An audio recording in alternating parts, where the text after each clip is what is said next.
Benvenuti a tutti quanti. Pensiamo io, Agostino e la pattuglia di formazione capi regionale che sia bello almeno una volta all'anno trovarci il più possibile, nel maggior numero possibile, formatori trasversali della formazione capi.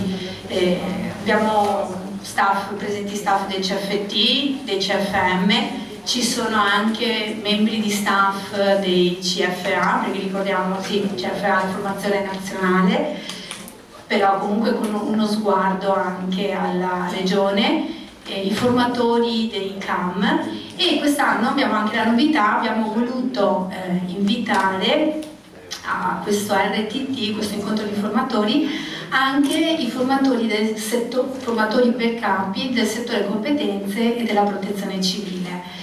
Questo perché sapete che competenze deriva da competere, no? Significa andare insieme verso un obiettivo, e mentre la protezione civile ci ricorda come la protezione, proteggere, mettersi a difesa di chi è più fragile. Mettersi a difesa significa anche dare solidità a chi è più fragile. Ci pareva proprio che fosse bello in quest'ottica vivere questa esperienza anche a questi formatori, perché tutti quanti noi andiamo a rafforzare quelle che sono le competenze, quelle che è la crescita dei capi. Allora l'idea e il tema di questo RTT nasce un po' di anni fa. Per l'esattezza si comincia a parlare di fragilità, proprio viene utilizzato questo termine durante il Consiglio nazionale del 2013, quando una mozione impegna l'associazione a un percorso di riflessione sui temi della precarietà, dell'adultità ritardata, della fragilità dei capi, del turnover associativo, della necessità di competenze e della fragilità delle comunità capi. Si inizia un percorso di riflessione, vengono fatte delle indagini, delle analisi, degli incontri in tutta l'associazione, in tutta Italia, nelle varie regioni, anche la nostra regione viene coinvolta, e il risultato di questa serie di riflessioni viene condiviso durante il Consiglio nazionale del 2015. Quindi quei temi, quegli argomenti che trattano la centralità della fragilità della comunità capo e del capo sono un po' l'inizio di questo percorso. Come associazione, come regione, ci siamo sentiti chiamati a nostra volta a prendere in mano quei nodi, quelle emergenze e ulteriormente a svilupparli.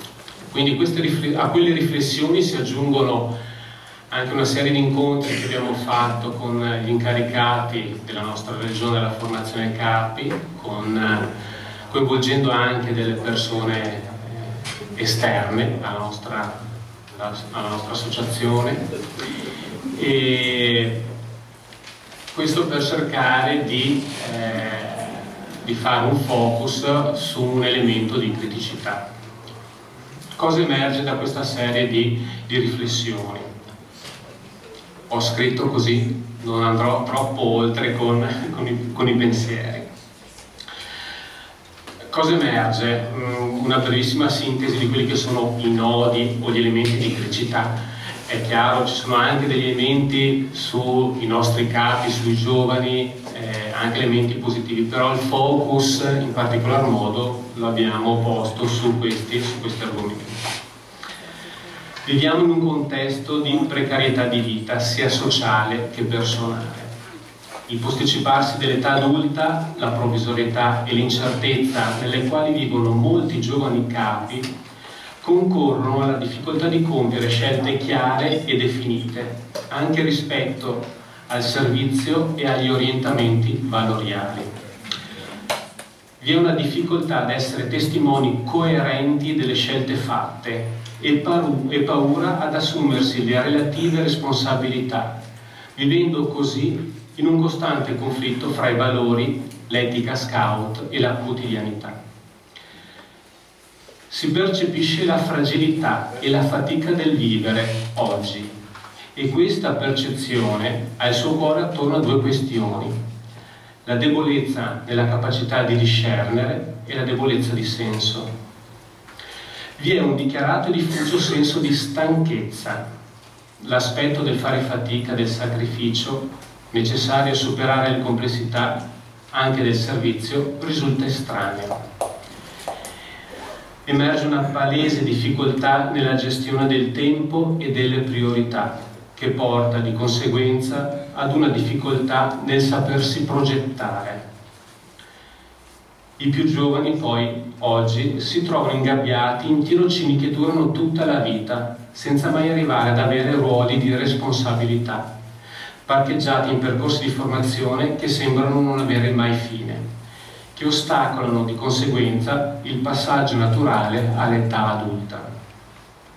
Infine, l'orizzonte di una comunità dovrebbe essere un'esperienza di sostegno alla solidità. Emergono, di contro, in modo preponderante, elementi critici di tipo relazionale. L'identità del singolo, costruita dal mondo reale, è senza corporeità, dominata da emozioni disordinate che assorbono energie e le concentrano su di sé, portandolo ad avere poche risorse per la cura degli altri e del futuro. Sono emersi però in questi discorsi, in questi approfondimenti, anche degli spunti che abbiamo chiesto in maniera anche esplicita e che abbiamo cercato di iniziare a condividere per progettare, soprattutto per ciò che riguarda noi formatori, anche dei percorsi formativi. L'obiettivo quindi è quello di rinforzare gli elementi di stabilità, più di natura interiore che esteriore, la solidità del capo. Vediamo emergere con frequenza il tema della fragilità della vita, il vivere il presente, la frammentazione dei mondi vitali. E allora è necessaria una ricerca di senso della propria identità, della propria storia, per unificarla, anche e soprattutto con l'aiuto di una comunità di riferimento.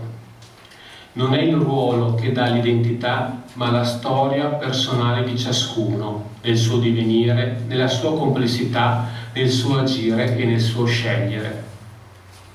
Quindi aiutare i capi a riconoscersi in una storia, nella loro storia, e valorizzarla. Il dolore, la fatica di crescere, la responsabilità nelle scelte, gli errori, i fallimenti fanno parte di una vita vissuta, che siamo in grado di sostenere legandola e aprendola al non io, all'alterità di Dio e alla sua trascendenza, alla sua misericordia. Siamo chiamati a sostenere percorsi che aiutino, soprattutto i più giovani, a responsabilizzare le emozioni, dandone dignità, per passare dalla preoccupazione per sé alla cura degli altri e del futuro. Questo all'interno di una comunità capace di prendersi cura l'uno dell'altro, in una dimensione costitutiva dell'essere con, dove il legame io-tu di riconoscimento di me e dell'altro diventa un noi. Si parla quindi di solidarietà. Una frase di Johnny Dotti, lui dice che la solidarietà vuol dire essere solidi insieme. Infine, tempo e cura, smettere con un atteggiamento efficientista. L'educazione, come la formazione, richiede del tempo. Di qui la speranza e la pazienza, qualità morali. Rallentare, saper aspettare e ascoltare, attendere gli altri, avere pazienza di crescere anche come capi, oltre che come donne e uomini di questo mondo. In questo percorso, ad accompagnarci in questo itinerario proposto e presentato dagli incaricati, abbiamo chiesto a un esperto, al professor Lorenzo Biagi, che invito a salire nel frattempo in cattedra, di accompagnarci in questo percorso. Perché abbiamo voluto coinvolgere Lorenzo Biagi? Lorenzo Biagi è docente di antropologia, filosofia ed etica ed è anche direttore della rivista Etica per le professioni. È una persona esperta. Perché abbiamo deciso di coinvolgere un esperto? Perché riteniamo importante comunque sempre coniugare l'esperienza che poi noi come formatori viviamo allo studio, perché certo non siamo professionisti dell'educazione, ma neanche dilettanti. Per questo riteniamo importante impegnarci per approfondire appunto queste specifiche tematiche insieme ad esperti che possono in qualche modo consegnarci nuovi punti di vista, perché è proprio quando abbiamo la consapevolezza di conoscere le cose che è giunto il momento di osservarle da punti di vista diversi. In questa dinamica allora abbiamo coinvolto Lorenzo chiedendogli di consegnarci appunto nuovi punti di vista e possibili anche strumenti per meglio comprendere come noi, in qualità di formatori che svolgiamo questo servizio, possiamo aiutare i capi a vivere al meglio il proprio servizio con la giusta coscienza e la giusta consapevolezza. Grazie, non so se sia giusto dire che sono un esperto. Ci proviamo, credo tutti quanti. Ci proviamo e ci mettiamo in gioco appunto in questa sfida, in questo tentativo di avvicinare quella che è una cifra della stagione che stiamo vivendo, e cioè che essere uomini non è più un dato assicurato e garantito, non è più una garanzia, ma sta diventando sempre di più un compito, e un compito a nostro rischio e pericolo, nel senso che possiamo anche sbagliare. E questo è un elemento sul quale noi dovremmo riflettere. Detto questo, concordo sulla premessa, presentazione, e cioè questo è un momento in cui bisogna anche fare una grossa fatica culturale, nel senso vero del termine, che vuol dire tutte quelle cose che possono coltivare la nostra umanità. E lo sforzo culturale vuol dire in questo momento che noi abbiamo bisogno di nuove categorie interpretative per leggere quello che viviamo. Parlavate prima del discernimento, è indubbiamente una delle questioni più importanti e decisive. E Hannah Arendt, in una sua bella riflessione sul senso morale, diceva: ma io non sono più tanto convinta che oggi il mondo, la nostra società, lo scriveva all'inizio degli anni 70, sia una società e un mondo in cui le persone, gli uomini e le donne sono più cattivi, no? A me pare che il grosso problema è che le persone oggi sono meno attrezzate per leggere, interpretare la loro vita e quindi offrire una valutazione morale. Cioè lei sposta il problema e dice che l'impoverimento culturale consiste poi in quella figura che lei aveva stigma, il filisteo culturale, cioè quello che sposa tutto quello che viene fuori, le mode, non si fa tanti problemi. E quindi l'impoverimento culturale impoverisce anche il senso morale, perché io non dispongo appunto di categorie interpretative adeguate, per cui tutto diventa banale, tutto diventa superficiale, tutto diventa rivedibile. E la posta in gioco più importante è che perdiamo il senso della drammaticità della vita morale dell'uomo. La vita morale non è una cosa che va da sé, scontata, non basta essere buoni, per dirla in poche parole, no? La vita morale è fatta prima di tutto di una presa di posizione nei confronti di noi stessi e degli altri. E questa presa di posizione è sempre una presa di posizione drammatica, cioè si svolge un dramma, un'azione che può anche fallire il bersaglio.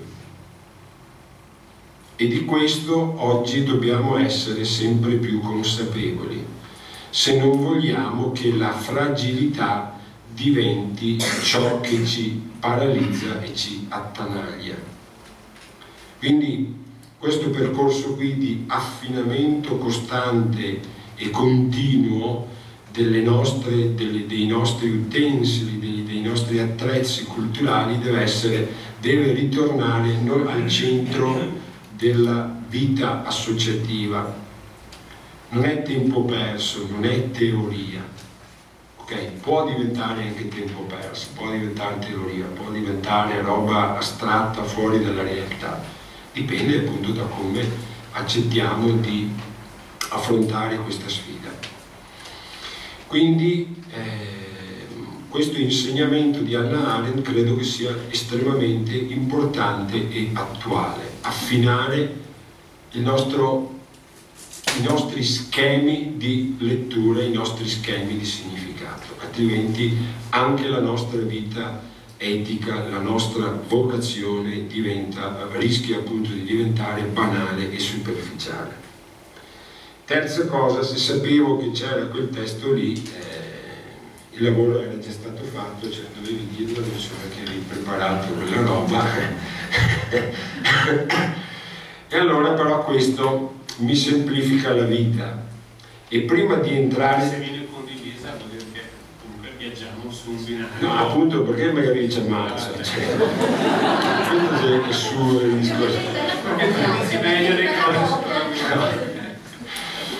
E mi permetto, oltre che condividere appunto questo tipo di approccio, nel senso che è quello più realistico, è quello più corrispondente in questo momento ad alcune dinamiche che noi viviamo, vorrei buttare là e ribadire l'importanza della pratica di un metodo per arrivare al discernimento che Papa Francesco ha avuto il merito di rilanciare, ma che io ho avuto modo di conoscere da giovanissimo, il famoso vedere, giudicare e agire. È un grandioso metodo di discernimento. Certamente, come tutti i metodi, dipende poi da come, eccetera. Ma l'impianto di questo metodo è estremamente importante, perché la caratteristica del vedere, giudicare e agire, che si ricollega direttamente alla tradizione non solo cristiana, certamente cristiana, ma pensate greca, fino a Socrate, Platone e Aristotele, cioè del discernimento, ha una caratteristica fondamentale, che nel cristianesimo è diventato il tratto distintivo. E mi permetto di fare una sintesi che sembra un po' assertiva, dogmatica, ma è semplicemente perché bisogna sintetizzare. La caratteristica del discernimento vissuto seriamente e drammaticamente, ma cristianamente, ha questo tratto distintivo che mentre lo vivi, lo fai, ti trasforma, ti converte, metanoia. Ok? Per capire questo me ne sono accorto quando, leggendo alcuni diari di alcuni padri conciliari al Concilio Vaticano II, loro stessi vedono che vivendo il discernimento che in quella stagione è stato fatto, hanno cambiato. E non è stato un cambiamento psicologico, non so, è stato un cambiamento teologico, un cambiamento di fede, una conversione. Quindi anche su questo credo che dobbiamo riprendere in mano, e certamente è un metodo anche molto flessibile, lo si può lavorare, insomma non è una prigione. Però il primo punto del vedere tutto questo l'ho detto perché in gran parte l'ha fatto lui, quindi io sintetizzo alcuni punti fondamentali, ok? Allora io volevo attirare soltanto la vostra attenzione su 3-4 questioni che mi servono poi per agganciare un certo tipo di prospettiva e che rilegge nell'incontro che ho avuto con i vostri amici, i vostri capi qua, e poi alla luce anche di quello che è stato detto, e radicalizza un po' alcuni elementi, ma semplicemente per attirare la vostra attenzione, perché vedo che qualcuno sta prendendo sonno e quindi radicalizzo un po' i problemi. È chiaro? Scherzo. Siamo di fronte a una mutazione antropologica, ok? E la cosa è un po' più seria. Trasformazione, che è importante ed è già qualcosa, vuol dire che comunque c'è una continuità di una forma, ok? Di una base, di una struttura, di un qualche tipo, di una qualche natura. E c'è una trasformazione, una forma che, pur mantenendo, diciamo, le sue dinamiche costitutive fondamentali, però si evolve, assume fisionomie, espressioni. La mutazione implica un salto nella forma stessa, ok? E questa faccenda qui è piuttosto importante. Vi porto solo 2 dati per farvi un po' prendere paura. Uno degli aspetti che numerose ricerche mettono in luce, per esempio a proposito delle nuove generazioni, quando parlo delle nuove generazioni penso in questo caso agli studenti universitari, non sto parlando degli adolescenti. Numerose indagini, numerose ricerche mettono in luce che qui sta avvenendo una mutazione cognitiva, cioè questi incominciano a ragionare in modo diverso da noi. Forse vi siete accorti anche tra di voi. Vuol dire che le forme dell'argomentazione stanno cambiando, ma anche i contenuti, e adesso lo vediamo. Comunque questo passaggio cognitivo è importante, va preso sul serio. Non bastano tutta una serie di cose, diciamo, sulle quali ci si sta attrezzando a livello puramente di new media, di tutte queste cose qui. E il problema è che qui sta venendo fuori un tipo di uomo, chiamiamolo così, adolescente, adulto, che avrà un approccio, ok? Riflessivo estremamente diverso dal nostro. Quindi bisogna trovare, come dire, elementi di intervento su questo aspetto qui. Il secondo dato, cambiano ovviamente anche i contenuti, cambia anche il discorso dei contenuti se l'approccio cognitivo cambia. E il secondo aspetto è questo, direttamente collegato con questo, cioè che oggi le convinzioni più profonde dobbiamo mettercelo in testa, ma veramente da quello che ho sentito l'avete anche sperimentato. Le convinzioni più profonde fanno sempre più fatica a formarsi, ok? Quindi allora visto dall'esterno dici ma insomma sti qua sei indecisi, sei deboli, sei fragili, sei indommessati. No, il problema è che qui i processi di interiorizzazione e di maturazione, ripeto, delle convinzioni più profonde, che non sono 100.000, sono 3-4, nel senso che la mia vita, chi che sono me, se che si percossa oltre a quello che c'è, Queste sono le domande antropologiche fondamentali, diciamo, no? Che senso ha vivere insieme? E questo porta a che cosa? Che i valori in assoluto oggi sembrano meno interiorizzati, non solo i valori cristiani, oggi c'è i valori cristiani, secolarizzazione, sonora, eccetera. No, il problema è che i valori in assoluto oggi passano difficilmente attraverso processi di interiorizzazione qualificati. Per cui cosa succede? Succede il terzo elemento di questa mutazione, che ovviamente le identità sono più deboli.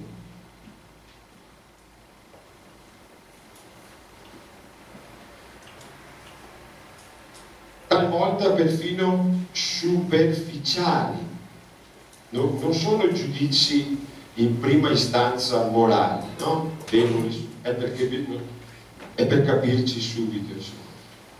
E allora all'interno di questo quadro effettivamente noi dobbiamo radicalizzare questa questione, perché se partiamo da qui è chiaro che l'approccio pedagogico è di una certa natura. Se partiamo da qui cambia un po' lo scenario, cambia la nostra responsabilità e anche, come dire, la nostra fatica.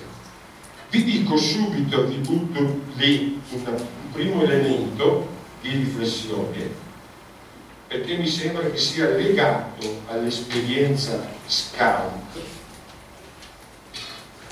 ok? E che può essere messa a frutto, diciamo, no? In maniera proficua. L'antropologia in questi ultimi decenni ha fatto delle scoperte estremamente interessanti, più belle certamente di quelle della psicologia, eccetera, eccetera.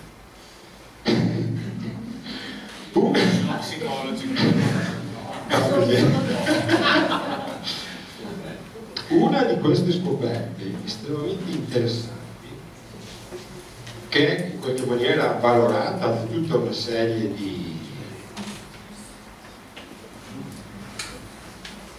cose che durano, e l'esperienza scout in qualche modo mi sembra che lo confermi, e cioè che i processi cognitivi, l'interiorizzazione delle convinzioni e l'elaborazione di contenuti, noi uomini prevalentemente li interiorizziamo per via pratica, mediante la forma di vita.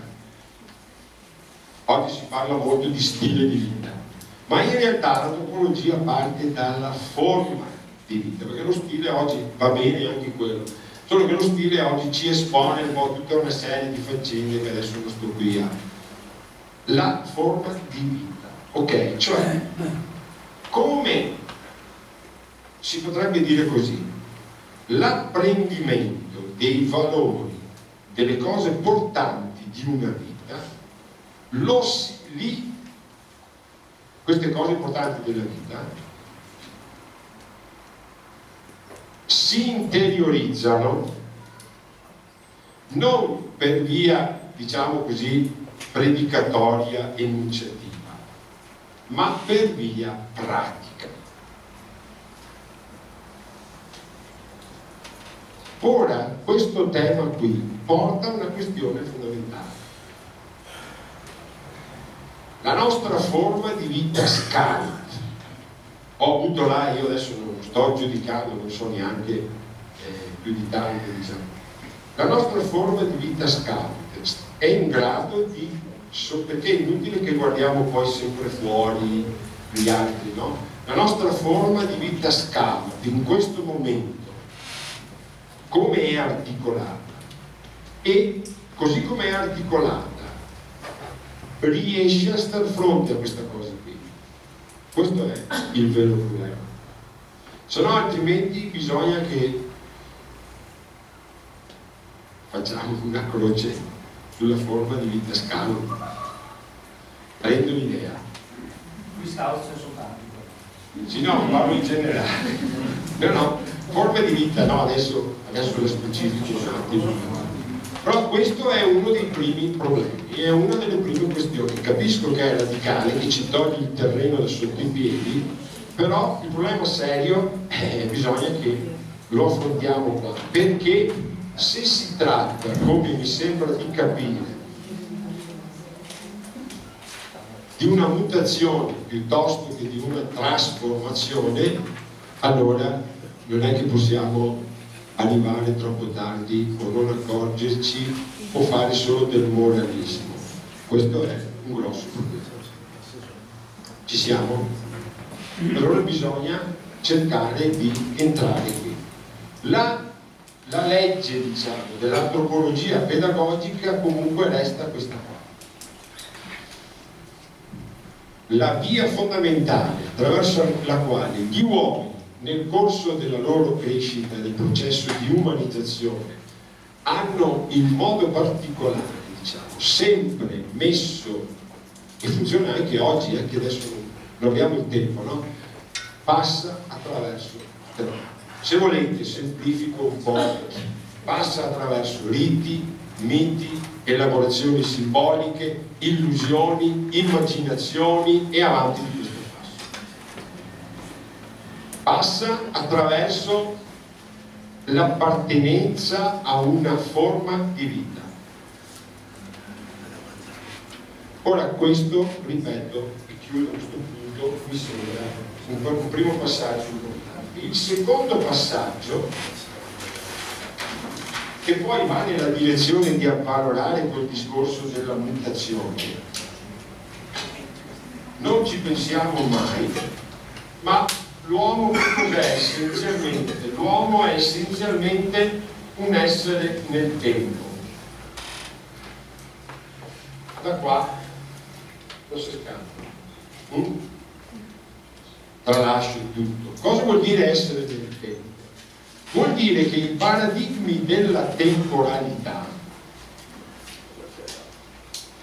per noi esseri umani sono performativi. Da qua non si scappa. In che misura sono performativi? Nella misura in cui noi li elaboriamo e li prospettiamo. Quali sono i paradigmi della temporalità? Sono sempre tre, non cambiano mai: passato, presente, futuro. Ci siamo? Ora è evidente che qui è avvenuta una mutazione nei paradigmi della temporalità e quindi la performatività è diversa. Io non mi soffermo perché è già stato detto ed è in gran parte vero: il presentismo è la cifra, ok?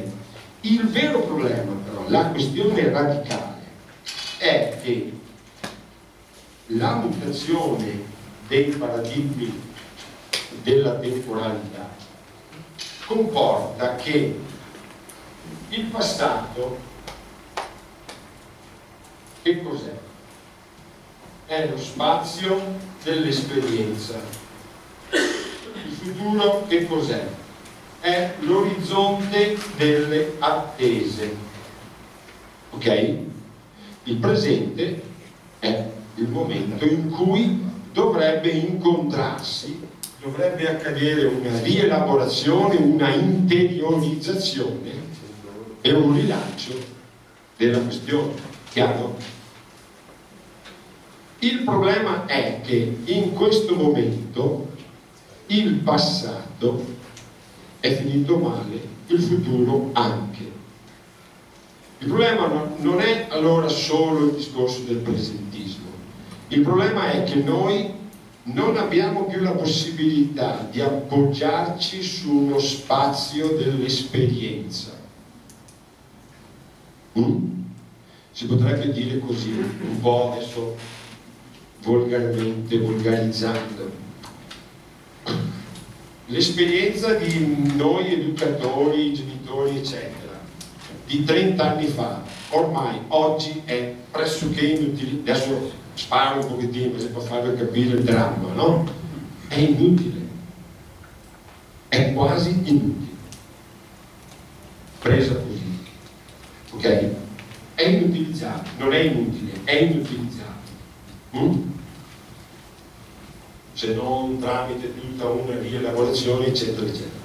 Ma lo spazio dell'esperienza non costituisce o difficilmente costituisce per noi un appoggio sicuro dal quale partire, a meno che non riprendiamo i grandi abissali, eccetera. Però in realtà questo tipo di riferimento serve a poco.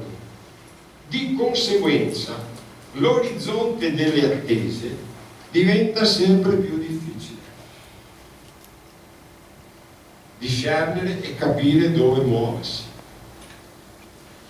Giustamente il futuro, scrive continuamente Galimberti, non gli ha torto, da promessa è diventato una minaccia in tutti i sensi.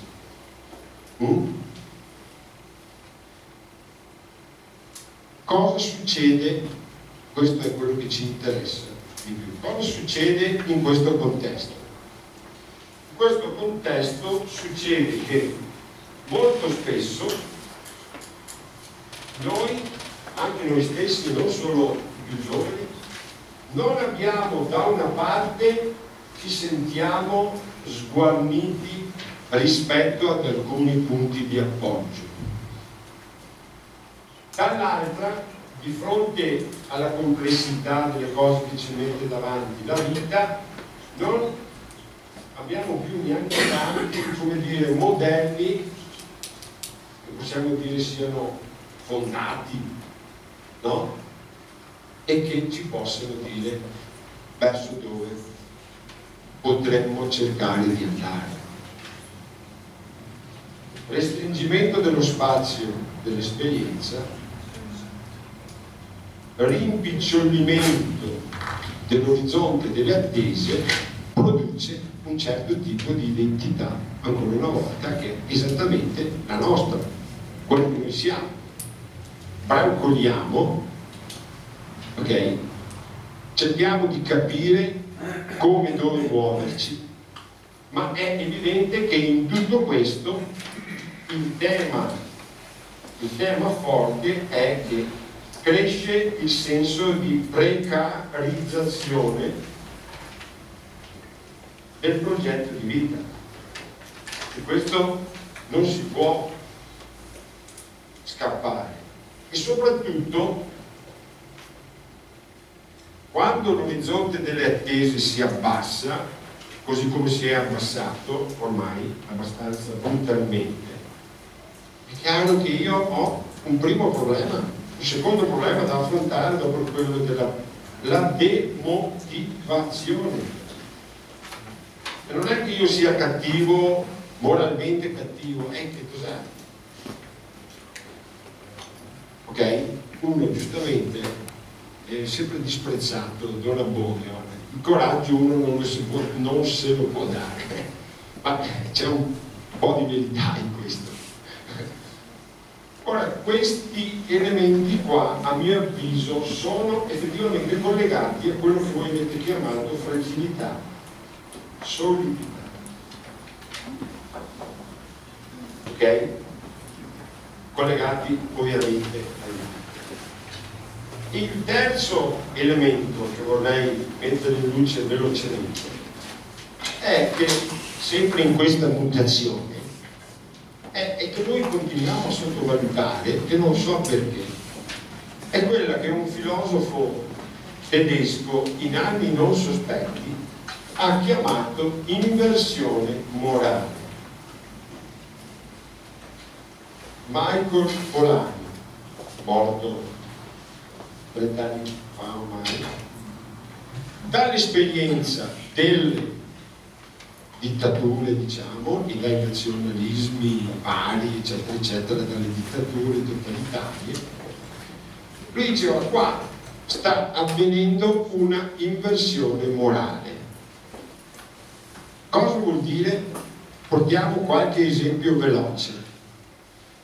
perché questo rappresenta appunto una mutazione che in questo caso è più etica piuttosto che antropologica.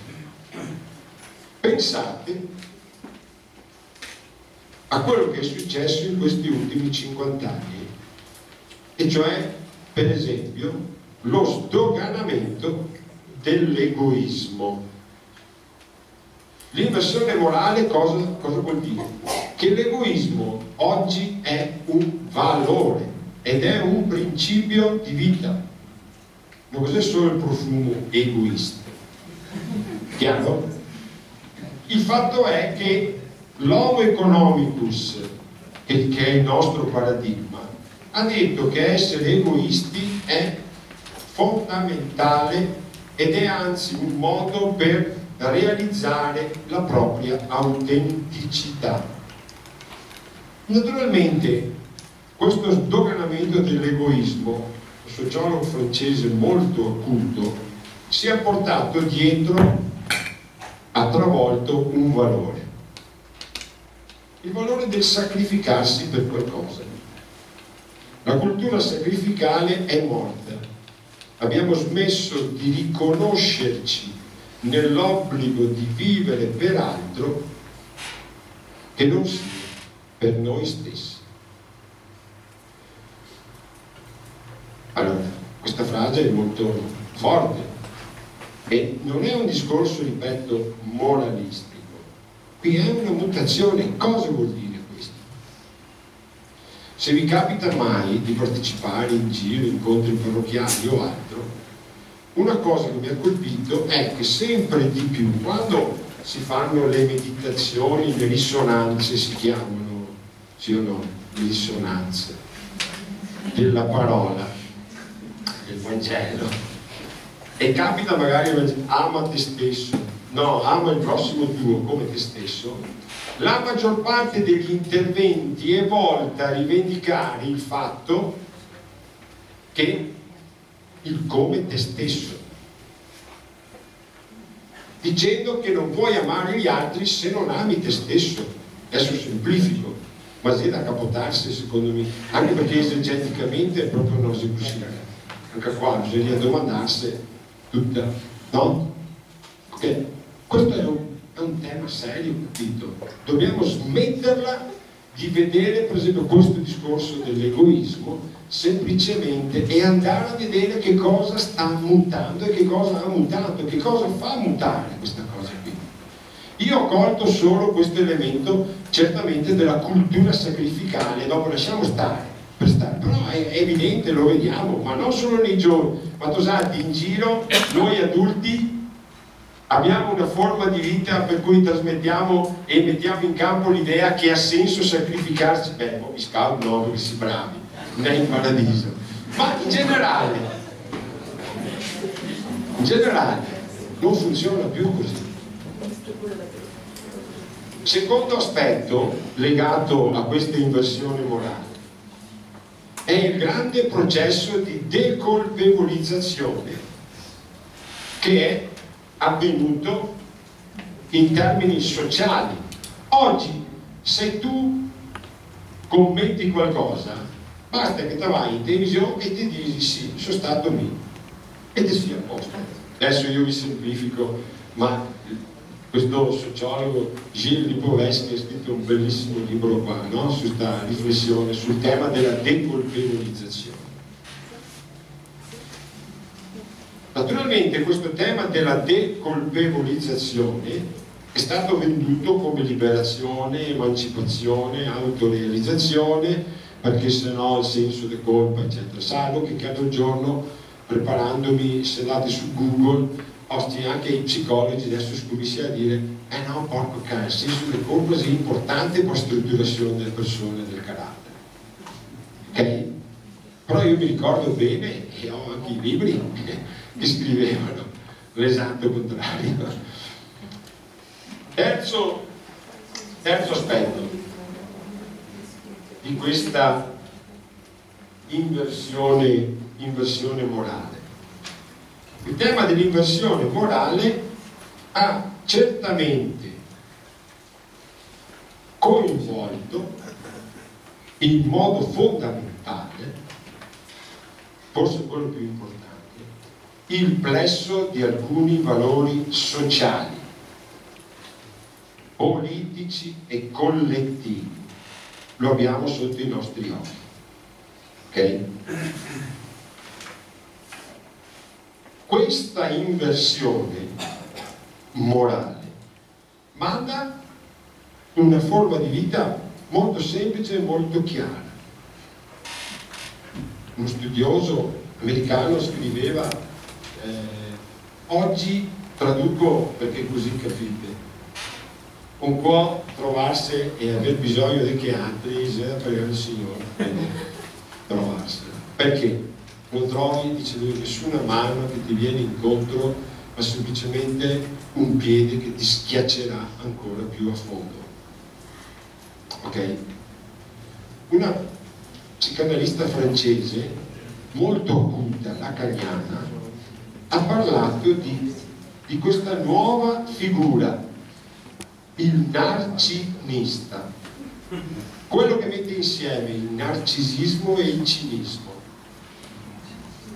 Il narcisismo e il cinismo, il narcisista. Quello che a me interessa quando parliamo di inversione morale vuol dire questo, cioè che magari noi siamo ancora retrogradi, diciamo in qualche maniera, figli di un certo tipo di orizzonte, di spazio dell'esperienza, diciamo, caspita, ma non è così, non è affatto così. Questa figura qui è sdoganata, così come quella dell'egoismo. Ok? Sdoganata cosa vuol dire? Vuol dire che bisogna riflettere su questa inversione. Lo diceva un po', lo aveva intuito Hegel, ma oggi è la realtà. Le evidenze etiche legate all'umano oggi non sono più evidenze. Ok? Allora su questo bisogna che noi facciamo un grosso lavoro e che la smettiamo di fare semplicemente i puri o del moralismo e che andiamo a leggere dentro. Cosa vuol dire questa roba qua? Cosa sta avvenendo? E da qui appunto cercare di ripartire. Allora io provo adesso a proporvi alcuni passaggi. La prima linea fondamentale, che anche questa ci viene, diciamo così, dal modo con cui gli esseri umani noi siamo fatti. Uso una parola che è brutta da un certo punto di vista, però i sociologi l'hanno introdotta, l'hanno rubata agli antropologi trasformandola e ai filosofi.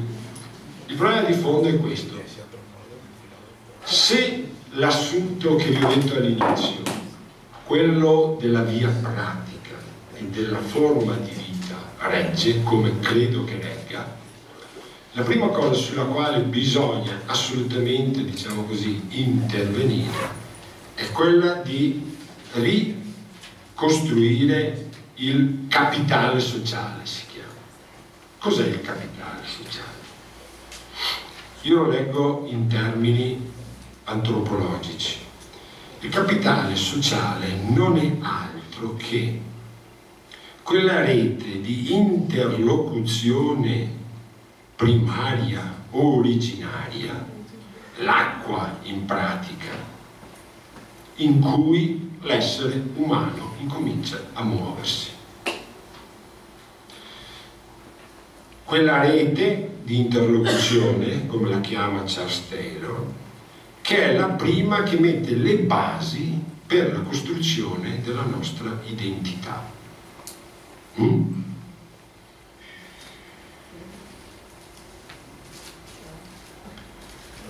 Questa realtà è estremamente importante Noi ce la siamo un po' mangiata qui nel nord-est, col lavoro, con i schei, con tutte queste cose qui, ci siamo un po' consumati abbastanza il nostro capitale sociale.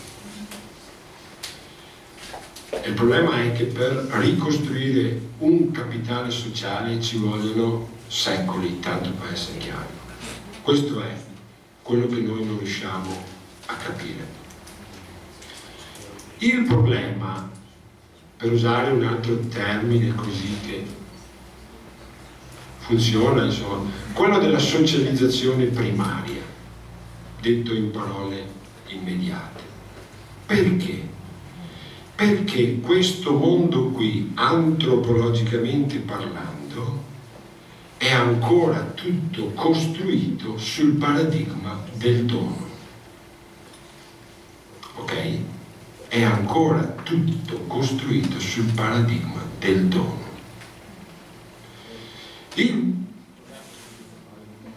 Tutto questo mondo della socializzazione primaria, del capitale sociale, no? Di questa rete di interlocuzione. Noi oggi diciamo, noi siamo i figli della cultura del regalo, no? E spesso scambiamo il dono col regalo, eccetera, eccetera.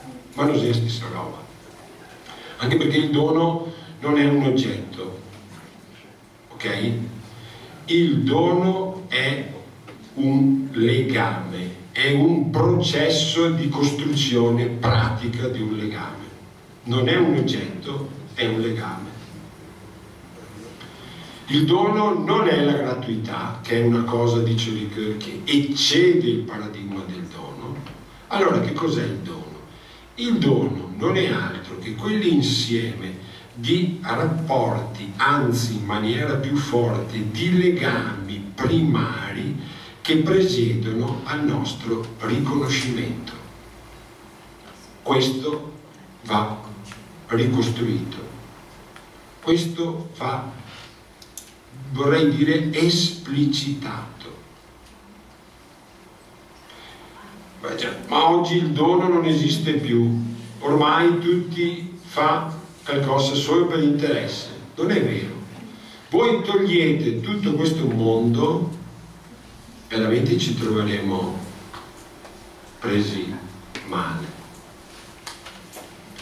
Antropologicamente il dono costituisce uno dei grandi universali antropologici, cioè uno di quelle poche pratiche che hanno segnato la comparsa, diciamo così, dell'essere umano.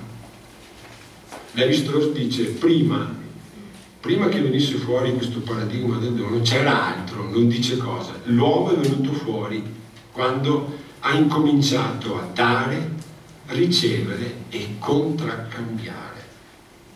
Non per scambiare un oggetto, ma per andare a costruire un legame, un'alleanza, eccetera, eccetera, eccetera. Questo è uno dei primi elementi fondamentali. Secondo, noi abbiamo bisogno oggi di ripensare radicalmente la figura e l'identità, non solo il ruolo, la figura e l'identità dell'adulto in quanto tale. Il problema non è più solo formare degli adulti, il problema è fare l'adulto, costruire una nuova cornice di adulto. Ora, questa è la vera problematica in cui ci siamo impigliati. Il problema non sono, diciamo così, adesso i giovani, il problema siamo noi adulti. Il problema è di capire come noi intendiamo interpretare la figura dell'adulto. Mi limito solo a dire, a fare qualche sottolineatura, sempre partendo da una sensibilità etico-antropologica. Il primo elemento fondamentale è quello di recuperare il rapporto con la realtà, o se volete, per dare soddisfazione agli psicologi, col principio di realtà, che è un principio fondamentale. Ok? Chi è fuori dalla realtà molto spesso non sono i giovani, ma siamo esattamente noi adulti, e il nostro rapporto con la realtà o è distorto, o è manipolato, o è puramente strumentale, se non poi radicalmente succube dei parametri e dei paradigmi che comunque sono dominanti in lavorare, eccetera. Sapete meglio di me, cioè sappiamo tutti come funziona questo. Il rapporto con la realtà è estremamente fondamentale perché è quello che ci permette da adulti di vivere e di far scoprire un secondo universale antropologico, che è il desiderio.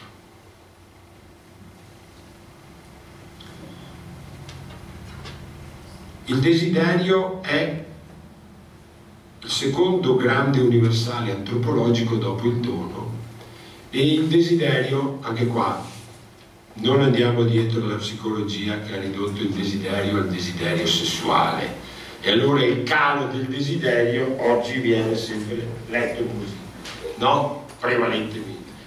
No. Il desiderio è la struttura, si potrebbe dire, ontologica di noi uomini. E qui dobbiamo imparare a distinguerlo dal bisogno. Semplificando, come dice Levinas, il bisogno ha una logica oggettuale. Ho fame, mangio un panino e mi passa la fame, ok? Non a tutti, ma generalmente succede questo. Il desiderio non ha una logica oggettuale. Il desiderio non è un vuoto da colmare, non è una mancanza dentro di noi. Il problema del desiderio è che c'è qualcosa fuori di noi che ci tiene testi, che ci attira, ci attrae e non sappiamo bene cosa sia. E siamo insoddisfatti per questo motivo. Allora capite che qui l'adulto che entra dentro questo secondo universale antropologico e mostra la differenza tra bisogno e desiderio, caspita, arriva a rispondere a quelle sfide che dicevamo e arriva a strutturare anche una forma di vita leggermente diversa da quella che si attesta esclusivamente sulla logica del bisogno, fino a tradurre e a leggere il desiderio come se fosse un bisogno. Questo confronto con la realtà è molto semplice. Il desiderio, questo desiderio, il senso ontologico del desiderio, scusate, non si può mai soddisfarlo. Ci tiene sempre lì, sul pezzo. Allora questo vuol dire rileggere il significato della frustrazione, del fallimento, della fragilità in una nuova prospettiva. Però bisogna essere seri su questo punto qui. Ok? Chiaro che qui questo primo elemento individua uno degli elementi che in questi ultimi 50 anni è stato tra i più dannosi dal punto di vista educativo. Lo sapete voi tutti, semplice, il famoso tutto e subito e il famoso principio della gratificazione istantanea, o comunque bisogna gratificare. Qui allora adulti che in questa relazione arrivano a costruire il quarto elemento della figura dell'adulto, cioè l'adulto è uno che è capace di stare di fronte, che deve starmi di fronte. Massimo Ammaniti, psicologo molto bravo, il padre dello scrittore, scriveva tempo fa in un quotidiano: i padri facciano i padri e non i fratelli maggiori o gli amici. Amici e fratelli un adolescente ne può trovare tanti. Un padre invece deve correre il rischio di scontrarsi con il figlio e di essere molto impopolare, anche di essere odiato. Il tema qui di fondo è stare di fronte. È rivoluzionario quello che dice Ammaniti, perché non vuol dire neanche stare accanto qua, bisogna stare di fronte. Terzo passaggio importante, su cui dobbiamo, anzi, sì, il terzo lo leghiamo a questa dimensione del desiderio. E quelli che ho detto prima erano i sottopunti del desiderio, si vede che non stai attento. Sono gli studenti che dicono 2, 1, 2, 2, pensavo che per voi non fosse necessario. 2, 1, 1. Come a tesi del Pavà, 2, 1, 1, 1, punto A. Il tema del desiderio ci pone in una prospettiva rispetto a quella che sta sullo sfondo anche della lettura che è stata proposta all'inizio di quello che dicevo, e che potrebbe rimettere in moto tutta una serie di risorse. Rubo il termine a Taylor, ok? E che è questo: il desiderio fondamentale che oggi ha preso corpo tra di noi è il desiderio di autenticità. C'è fame di autenticità. Questo tema dell'autenticità è estremamente delicato, ancorché sia decisivo e fondamentale. In che cosa consiste? Detto in parole povere, consiste nel mettere in moto esperienze appunto concrete a partire dalle forme di vita, grazie alle quali possiamo recuperare un contatto morale autentico con noi stessi. Recuperare questo contatto morale.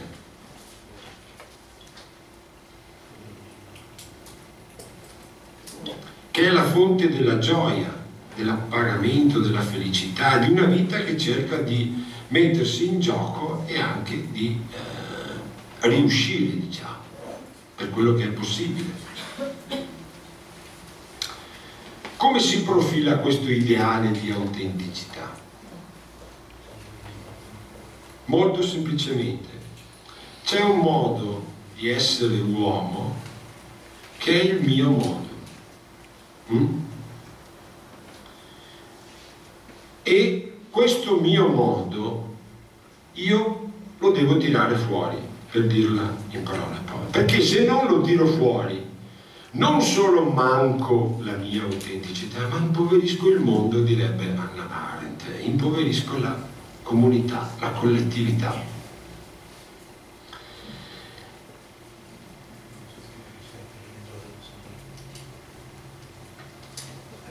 E questo mio modo di essere uomo implica una fedeltà che è rappresentata da questo contatto morale autentico con noi stessi, e cioè la fedeltà a se stessi.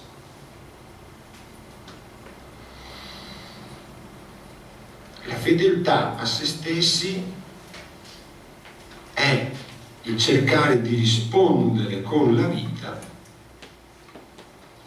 con le mie esperienze, anche certamente incontrando il fallimento e lo scacco, ciò che l'essere uomo è per me, dice Taylor, ciò che l'essere uomo è per me.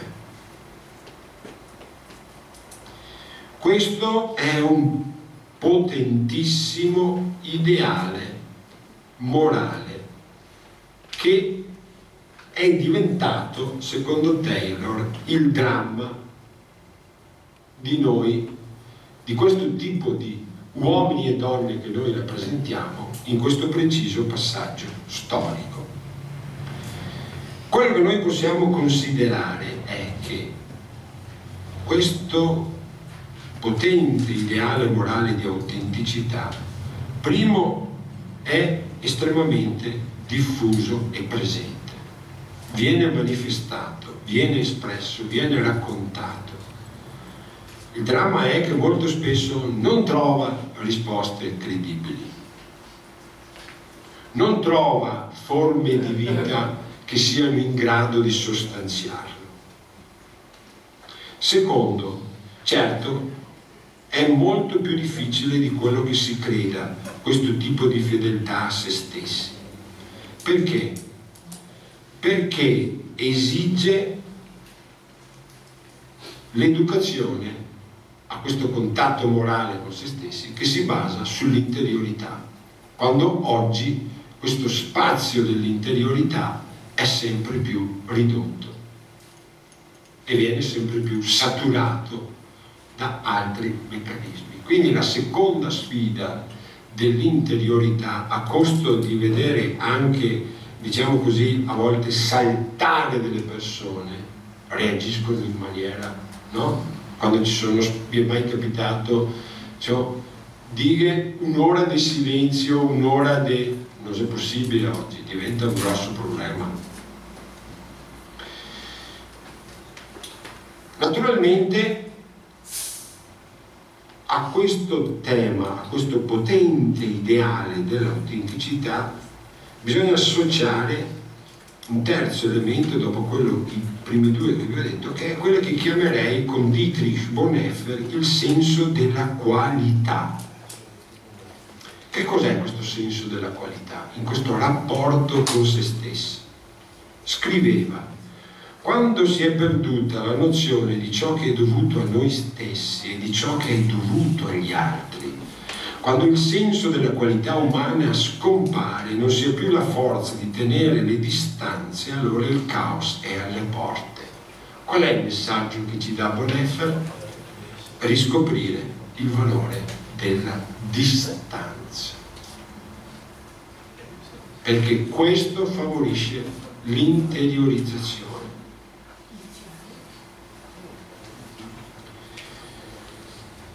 Il nemico ovviamente è questa cultura della fusionalità, mami, papi e babbi, no? Chiaro? La fusionalità. Allora ripristinare il valore della distanza, che non è che io ho la puzza sotto il naso, è che questo permette a noi di recuperare un legame la cui qualità consiste nel fatto che non siamo fusi, ma veniamo fuori nella nostra autenticità o con i nostri problemi. Ok? Ancora una volta, se volete, lo stare di fronte. Quarto passaggio, e vado verso la conclusione.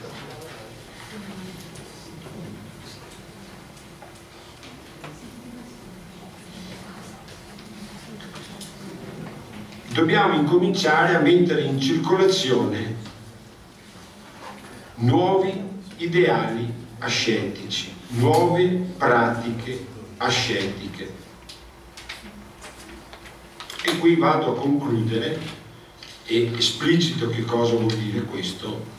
L'antropologia ci insegna che una forma di vita è fatta dal tempo, dai luoghi, dai legami, dalle pratiche, ok? E dal nostro rapporto con i beni, che sono sempre beni materiali e beni immateriali. Cosa vuol dire? Come passano queste convinzioni, questi ideali ascetici? Noi dobbiamo ripensare la forma di vita scout. Come vive il tempo? Il rapporto tra le tre dimensioni, i tre paradigmi della temporalità. Ok? Guardate che questo qui è fondamentale perché poi rifluisce anche nella vita esterna. per quanto oggi la vita esterna sia molto dura, ok? Questa è una prima sfida importante. Chiaro che una delle faccende fondamentali con cui noi oggi ci dobbiamo misurare è effettivamente lo svuotamento del tempo e della temporalità. Allora, quali sono le pratiche che nella forma di vita scout portano a strutturare? Ho visto per esempio voi anche questi 2 giorni, ok? Questo è un modo per trasmettere un senso del tempo, È molto banale se volete. Un campo, come lo organizzo? La prima cosa dovrebbe essere il tempo, Tosatti, come si è strutturato. Cioè, più che come è strutturato, quale valenza simbolica ha? Perché questa diventa performativa, la sua valenza simbolica. Cioè, cose che mettiamo dentro. Ok? I luoghi lo sapete meglio di me. Non sono solo gli ambienti, eccetera, eccetera. I luoghi richiamano il tema della casa, richiamano il tema della dimora, richiamano il tema dell'ethos. Ok? Allora, non sto qui a ricordare il tema dei non luoghi sonori italiani, eccetera, ma una forma di vita scout quale spazio attribuisce ai luoghi e al modo con cui vengono abitati? Questo diventa una bella sfida perché è performativa anche per noi adulti. I legami non sto qui a dirlo, lo sapete benissimo, l'abbiamo detto prima, la qualità delle relazioni, della forma di vita scout.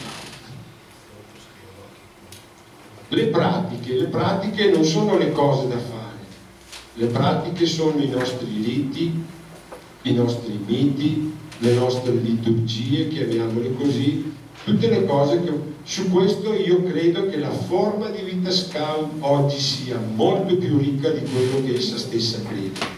C'è un grande patrimonio, non bisogna buttarlo via, però bisogna risignificarlo, per via del discorso che facevamo all'inizio. I beni materiali, immateriali, tutto il lavoro che voi qui in gran parte avete già fatto. Allora, il tema di fondo di questi ideali ascetici è che Scheller una volta ha detto: l'uomo è l'essere che può dire di no. L'uomo è l'unico essere che può dire di no. Velocissimamente, gli animali sono dotati di un organismo, di un apparato istintuale per cui se uno ha fame non riesce a dire no, perché maglia al gattino, sì o no? Noi possiamo dire di no, sì o no? No. Oggi questo problema qui del dire di no è entrato in crisi, perché la logica del bisogno ci ha portato, è un bisogno, no? Ok? Allora, una forma di vita che porta a recuperare la struttura, la funzione di quell'uomo che può dire di no e che dicendo di no si apre al desiderio e quindi comincia a leggere la sua vita in chiave di progetto aperto e, se volete, perfino di vocazione. Questa è la grande, bella sfida. Alla fine Gesù apparve agli 11 discepoli mentre erano a tavola. Li rimproverò perché avevano avuto poca fede e si ostinavano a non credere a quelli che lo avevano visto risuscitato. Li rimproverò, cioè è se risorto e continuava a dire parole. Poi disse: andate in tutto il mondo e portate il messaggio del Vangelo a tutti gli uomini. Chi crederà e sarà battezzato sarà salvo, ma chi non crederà sarà condannato. E avanti. Qui ci sono due aspetti importantissimi.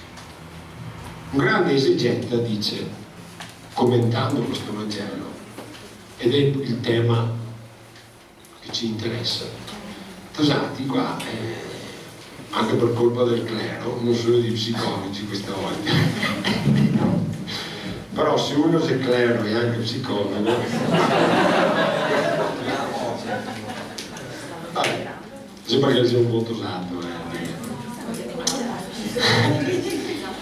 Noi abbiamo troppo poco considerato, adesso devo semplificare, insomma, visto che curate anche, mi si è preparato l'amico là, insomma, allora questo è un tema serio. Non consideriamo mai che Gesù è stato un maestro che ha fallito di brutto. Questo sarebbe la terza volta in cui Gesù esprime questo suo fallimento. Nel Vangelo di Marco questo è chiarissimo. Questo grande esegeta dice Gesù, due punti, il maestro che ha fallito, con i suoi, in più uno lo ha anche tradito. Non gli è andata bene neanche una volta. Quindi, allora qui bisogna che noi riflettiamo e rivediamo tutti i nostri parametri. Tutti. Bisogna voltare pagina. Secondo, questo grande esegeta dice, Tosatti, bisogna avere il coraggio di riconoscere che il Vangelo di Marco è la storia di un discernimento mancato. Cosa dice Gesù? Avevano avuto poca fede, si ostinavano a non credere, eccetera, eccetera. Diciamolo chiaramente, domani nel Vangelo di Marco c'è Pietro che dice sì, tu sei il Cristo, il figlio di Dio vivente, più o meno, no? Gesù che dice no, tenete nascosta la cosa. Ma questo è, diciamo, l'aspetto enunciativo. In realtà i discepoli nel Vangelo di Marco hanno sbagliato il discernimento su Gesù, non lo hanno capito. Che a un suo tempo ha bisogno che muoia la storia di un discernimento mancato. Che cosa vuol dire questo per noi? Intendo dire, non rimuoviamo semplicemente questi temi grandiosi, edulcorandoli. Bisogna che andiamo a fondo di questo. Terza cosa rivoluzionaria. Nonostante che questi non abbiano capito una mazza, è chiaro, lui cosa fa? Gli dice andate in tutto il mondo e portate il messaggio del Vangelo a tutti gli uomini, cioè gli ha dato in mano a questi qua il Vangelo del Regno. Nonostante, si potrebbe dire, le nostre fragilità, i nostri peccati, perché anche i nostri peccati, non solo le nostre fragilità, ma Gesù ci dà il mandato. Sembra che il tema della misericordia qui sia importante, non conta quasi quasi la nostra coerenza. Attenzione. Non è quella che ci salva, ma è il riconoscimento della nostra incoerenza che ci salva. Allora qui bisogna che vediamo anche dalla luce, da un punto di vista, da una luce nuova, le nostre fragilità, il fatto che non riusciamo noi stessi a essere fedeli ai valori, all'etica scout, il fatto che noi stessi facciamo 10 passi, poi andiamo in crisi, ma va bene questa scelta scout, non va bene, giro al largo, non so cosa fare, vado in T, rendo l'idea su questo. Cioè, chi ha detto del no? Dio Cristo. C'è qualcuno che ha detto del no?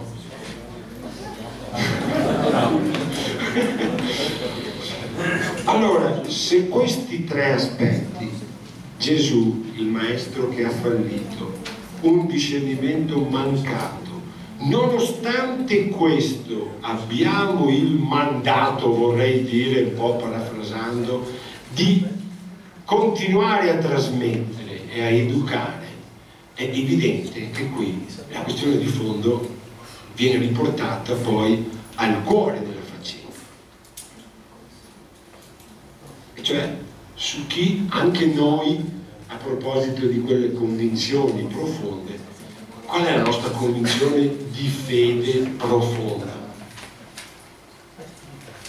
umanamente anche parlando, fede, fiducia. Allora, concludo dicendo che ci sono certamente alcuni orientamenti di fondo che noi possiamo e dobbiamo privilegiare, ok? C'è un ripensamento che dobbiamo mettere in atto di tutta una serie di pratiche, avendo questo schema di che cosa vuol dire riprendere in mano tutta la nostra forma di vita ed essere disposti a rivederla in maniera anche molto radicale per far fronte a quelle 3 sfide piuttosto grosse che vi ho detto all'inizio. Ok? Per entrare dentro. E poi l'ultima cosa proprio buttata lì certamente che merita approfondimento, questi 3 elementi che il Vangelo di Marco ci rilancia e che sono intimamente legati con le contraddizioni che puoi avere a 30, a 40, a 50, a 60 anni, 70, quando ti devi fare i conti con questi passaggi.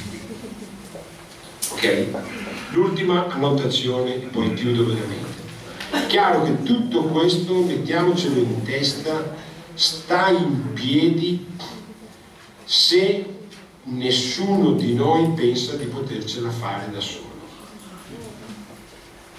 Se pensiamo di potercela fare da soli, va bene, ci salutiamo e ci rivediamo tra un po' di tempo. Cosa vuol dire questo? Vuol dire che l'impianto fondamentale, che ha anche delle ragioni antropologiche profonde che non sto qui adesso a riprendere, è quello della comunità che condivide fallimenti, fragilità e, come avete scritto voi nel vostro documento di presentazione, comunità in cui uno può anche raccontare, no? Senza avere il timore che gli altri lo giudicano e lo mettono alla porta, perché attraverso questo suo racconto anche dei suoi fallimenti e dei suoi peccati sta cercando di ricostruire, di ricercare, l'avete scritto voi, la sua identità. Allora questa comunità o c'è o non c'è. Quando parliamo di comunità dei capi, per esempio, che cavolo vuol dire? Al di là della formalità, che cosa vuol dire? Questo lo rimette in discussione, perché se uno a un certo punto va in tilt, va in crisi perché non si sente coerente, vuol dire che la colpa, secondo me, questo è, vuol dire che bisogna trovarla anche in quella presunta comunità. È come quando in una comunità di docenti piuttosto che in una comunità di preti, se uno non riesce, vuol dire che lì il problema è vera comunità. Che comunità è? Che aria tira? Che forma di vita c'è? Ok? Grazie della pazienza.